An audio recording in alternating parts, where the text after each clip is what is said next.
All right. Let's go. Let's flow. Let's go. Welcome back to Mastering Removables with Richard Roses Sr. This time I am going to hold my pad in my hand. I didn't like looking down. Never did, actually. I don't know why. But it never worked out. And I'm going to keep my mic over here to my left. So let's see how that works out. To be a yes technician, but a no lab/business owner. This is specifically targeted for my lab technicians, for lab owners, and whomever in the industry that wants to hear this. I'd say tune in, because this is going to get pretty deep, and just some lessons that I've learned along the way, and why I learned to be a yes technician. I'm going to touch on the last thing I said from episode 3. All right, I got a few responses and questions that were given to me in regards to the last thing I commented, because I kind of said something and I turned the camera off, just to leave a little bit of thought-provoking. Let's put it that way. I left it to be continued after episode 3, and what I mentioned, I said your integrity, your character as an individual, aka your brand. All right, it's way more important than your pockets. All right, so your name is your brand, and I'm a huge believer in that, especially pre-entrepreneur entrepreneurship. Okay, when you're working for a company and you're an employee, your name is your brand. When you're working for your own company, your name is your brand. That, to me, will take care of itself. If you have the mentality, you know that like everything that you put your name on, whatever product you sell, whatever product you create, whether it's customized or you stock, it does not matter. Your name is a part of that. Your quality speaks for itself. You understand what I'm saying? I say that a lot to athletes who play sports. You know, there's no need to talk a lot. Talk is fun. I understand. I like trash talking a little bit too, but your game should do the talking. Your game should be enough that you can put your finger over your mouth, whether you score a touchdown, whether you hit a home run, whether you score a basket in basketball. Your game does the talking, and people respect that. You know, they respect that. You don't have to sell them anything, and that's how business is. It takes a long time. It does. It takes a lot of training. There's a lot of underground work that happens behind the scenes, and once you get to that point that you're proud of your product, then you're kind of there. You're kind of there, and then the money comes. The money will absolutely come. You know, you provide a good service, and the money will follow. Let that take care of itself. All right. Okay. What is a no lab owner? All right. Let's start there. We're going to answer that by first explaining what is a yes lab owner. This is story time. Worked for a dental laboratory, and he's the lab owner was an extremely intelligent man, extremely gifted businessman, and actually became one of my really good friends. We got really close, and when you hear full service laboratory, you can go back to episode 1. I go into detail about what a full service dental laboratory is, but now I know when I hear that, I'm like, uh-oh. You know, you're wanting to do everything to appease everybody, all right, and that's a dangerous place to be. Instead of specializing and really concentrating on what you're good at, all right. Again, this is something that my practitioners need to hear this and understand. Like your practice, your brand, your practice, your name, all right, is worth more than saving some money on postage, or saving some time to write an address label to another laboratory because you want to send all of your stuff to one lab. Because I'm telling you right now, that one laboratory who does everything is not good at everything. Most likely they started, whether it was a crown and bridge guy, or a ceramist, or was a removables guy, or someone who was a good designer. Most likely they started in a field that they specialize in, and then they became a full service dental laboratory. So what I tell dentists, like you want your crown and bridge patient to come into your practice and receive the best crown or bridge that that money can buy. Okay, you want a removable patient that walks inside the door to basically receive the best removable product that money can buy. All right, this is how you want your practice to be ran. If it's an implant, restoration, same thing. You know, you want them to receive the best implant restoration that money can buy, and you're not going to get that by sending all of your stuff to a full service dental laboratory. All right. I'm sorry. So this is what happens. The yes lab owner. That's how we're going to answer the question. You know, what is a no lab owner? The yes lab owner says yes to everybody and everything. Okay.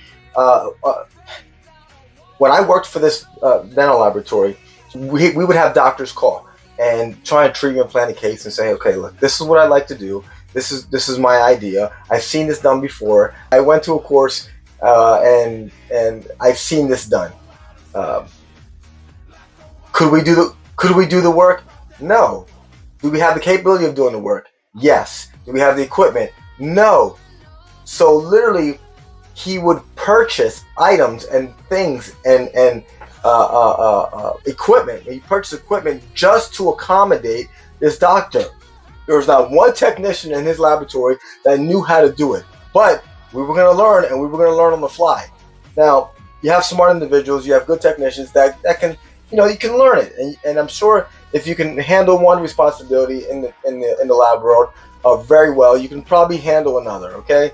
And that's what happened. He would constantly say yes to everything, okay? Can you get this done in 4 days? Yes. Can you do this product? Yes. Okay? What that did was cause a constant rush state.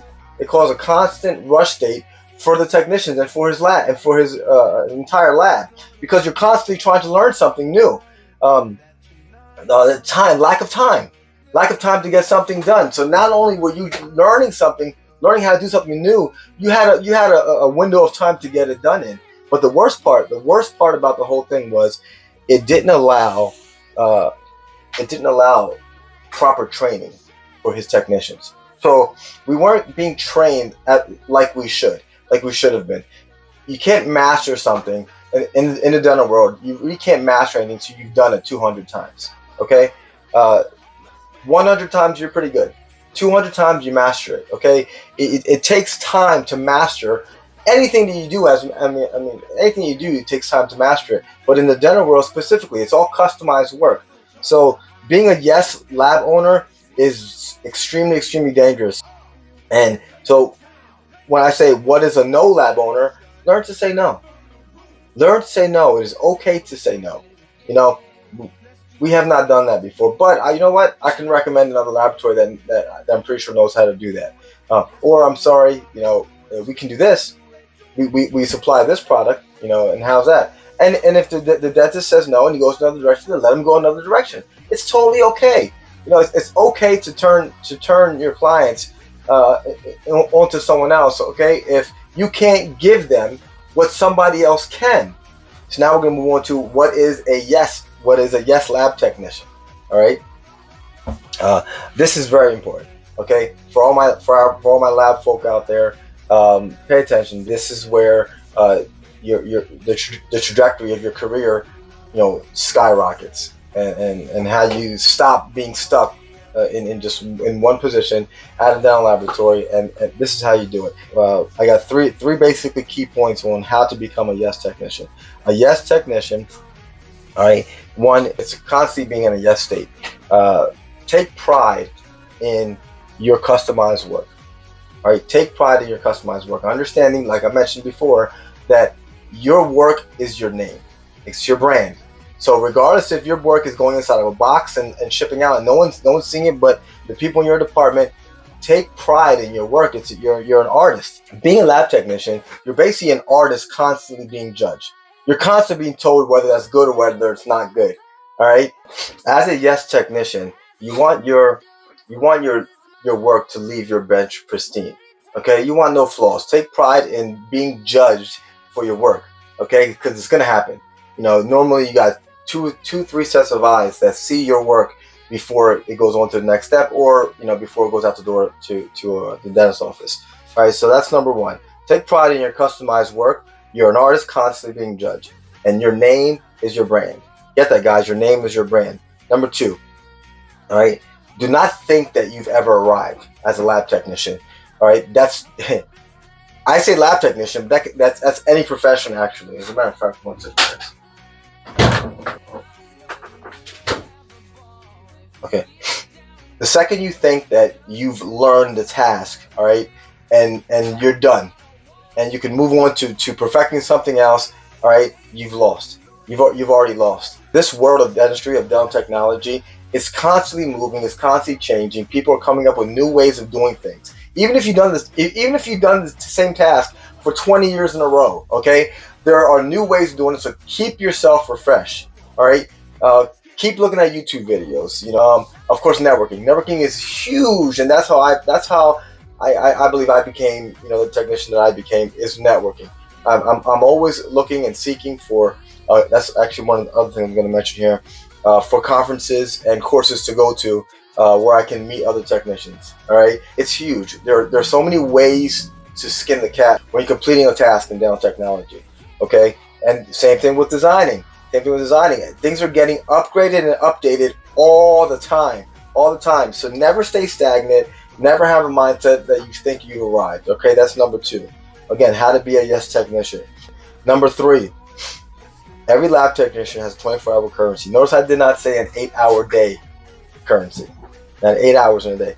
Every lab technician has a 24-hour currency. All right. When asked to go to train over a weekend, say yes. When asked to work late on a Friday, say yes. Or if you work Monday through Thursday and asked to work on a Friday, say yes. Okay, that is being a yes technician. All right, it's taking pride in your name, in your craft. Okay, and sacrificing your time for the betterment of yourself 10 years from now. I'm speaking to every individual in every career at this point, okay? But you have 24 hours in a day. You have 24 hours. How you utilize those 24 hours during a work day, and when you're not working, when you're home. You're home, you're relaxed, I get it. But how good of a technician do you want to be? How much money do you want to make? How much, if you're okay, you know what, if you're okay making the minimum wage or whatever you start out that laboratory and clocking in and clocking out and going home, and if that's your definition of success and you've made it, by all means do that. I am not knocking that at all, and you're comfortable, listen, but unfortunately this video is not for you. Okay, I'm talking about the technicians who want to grow, who want to get better, who want to become the best of the best, who want to be known and seen, and who eventually want to maybe start their own dental laboratory. Okay, it's possible, but you have to be a yes technician. You gotta be. You gotta be able to say yes when you feel like saying no. When everything in you says no. Okay, you rather stop. You rather go home. You rather not spend the weekend, you know, at a course out of state. But you gotta say yes. You have to say yes. All right. I'm gonna end with this. This is really good. I'm trying to think. I want to say Dr. Miles Monroe. I think I heard this from Dr. Miles Monroe. Do not seek to be successful. Seek to be valuable. This is huge. Ooh, I moved the mic. Hopefully I didn't mess things up. Okay. Do not seek to be successful. Seek to be valuable. Quick story. It's funny when Dr. Miles Monroe mentioned that, I already organically and naturally, just because of the God-fearing man that I became, I naturally did that. You know, I never worked unto my boss. I never looked. My boss was my boss. He saw my checks. I get it, but I never looked at it like that. I worked to have a character and a type of integrity that impressed my Father, which is God. That He was proud of me when I was working, and that was my mentality from the beginning. So Miles Monroe, Dr. Miles Monroe mentioned, do not seek to be successful, seek to be valuable. I completely understood that. There was a time where Again, I became a manager in my department within, I believe, 4 years of me working for this dental laboratory, the removables department, and had 3 technicians underneath me, and we worked hard. I had a good team. It was great. We had a great time and finished a lot of restorations. And years will go by, 1, 2, 3 years, where I would get raises. And by the way, guys, I've never ever once went to my boss and asked him for a raise. I never did. I earned it, and it was freely given to me. And it was blessed. I was blessed. Okay, it wasn't given to me by my boss. I'm gonna tell you that right now, because it came at times. It came at times when I needed it the most, and that wasn't a coincidence. So 3 years went by, and my technicians weren't getting raises. So it came time for my review and my raise, and I told my boss. I said, "Hey, look, skip my raise this year. Let's skip it. And how about you split it up and we give it to my technicians?" And he looked at me just like you're probably looking at me right now. And he goes, "Rich, you really want to do that?" I said, "I absolutely want to do that. I haven't received anything. They have family, the same way we do. They have to eat the same exact way we do. I said, please don't give me a raise and split it up between them." And that's what we did. We used my raise in 1 year to get to my technicians. I don't think they knew that, actually. Maybe they did over time. Again, being a Yes lab owner, it was a big cause, a big reason why they had a hard time taking care of their technicians the way they should have, because a lot of their money were being invested in equipment. A lot of their money were being invested in education, which is not a bad thing, but you're not taking care of the people who are actually running your business for you. So anyhow, guys, that is seeking to be valuable. All right, my value as a lab technician, as a supervisor, and now a lab owner, was way more important than my success. Okay, I'm going to continue to seek to be valuable, not to be successful. I still have so much to learn. ABL, always be learning, and so many more people to meet. This it's never going to end, and that's the key to this, guys. So there we have it. All right, we're going to end it there. Be a yes technician and a no lab owner. All right. See you guys next episode.